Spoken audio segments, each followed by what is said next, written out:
So ito na nga, pupunta kami ng Dali dahil bibili kami ng sardinas. So, sardinas lang, sa Dali pa kami bibili. At 2 piraso lang bibilihin namin. Malapit lang naman kasi ang Dali. Medyo mura-mura din naman doon. Haluan namin ng pasta. Tapos lalagyan namin ng pechay. Para ano din naman, maiba naman yung ulam natin at masubukan din natin. Udong sana yung gagawin namin, kaso nga lang marami kaming pasta. Kaya yun na lang ilalagay namin. Masarap din naman. Nagawa ko na yon minsan. At super sarap sa aking naluto. So dito kayo pupunta sa Dali. Barangay Malamig ba yun sa may katabi ng RTU. Doon ang Dali. Meron pala doon na malapit. Kasi minsan dito kami sa Bonihay. Nung isang araw natuklasan namin, meron pala sa RTU. Kaya doon kami pupunta. So, ayan nga, pinatakpang ko ang aking kilikili dahil nakikita. Lalakad na kami papunta doon. Malapit na nga kami, sabi ko, mamaya na lang bumili ng gulay pag pauwi na kami. Kasi pechay lang naman ang aming ilalagay. 2 piraso. So dito na nga, nag-ikot muna kami, bumili kami ng pancit canton. Dito tumingin kami ng mga frozen foods. Pero wala naman ako nagustuhan.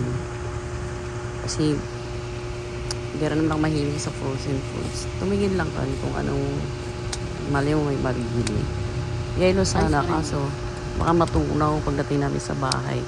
Bili lang kami dun sa kanto sa may-amin sa malapit sa tindahan. So ayan, muli lang ako dyan ng kape. Ilang piraso lang. Tapos meron akong hinahanap na chichirya, yung caramel na popcorn. Kaso wala. Pero minsan nakabili ako dito. Ngayon wala silang stock. Kasi yung ibang nilang freezer wala silang stock. Kunti lang stock nila ngayon.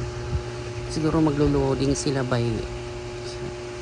siguro bukas or mamaya pag dumating mga stock sila. Kasi wala na talaga. So ayan, bumili ako ng Korean coffee na 3 piraso kasi paborito ito ng asawa ko, masarap daw.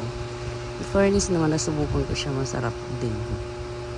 Tsaka bumili ako ng isa pang klase ng kape, yung Krainer, yung UCC. Basta yun. At bumili rin kami ng pancit canton.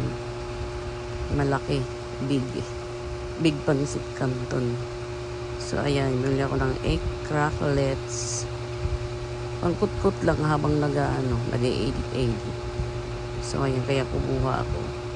Kumuha na rin ako ng sabon doon sa kabila. Kasi maglilinis naman ako ng CR. Kumuha ako ng powder, 1 piraso. Pwede rin naman tingi na bumili dito. So ayan nga yung kape na sinasabi ko. At ito na nga, pagkada ko white kining readers. Oy, basta kita pag ikaw uminom nito. At ito na nga, uuwi na kami, nakapamili na kami. Luto na nga at kakain na tayo. Udong with sardinas na may gulay na pechay.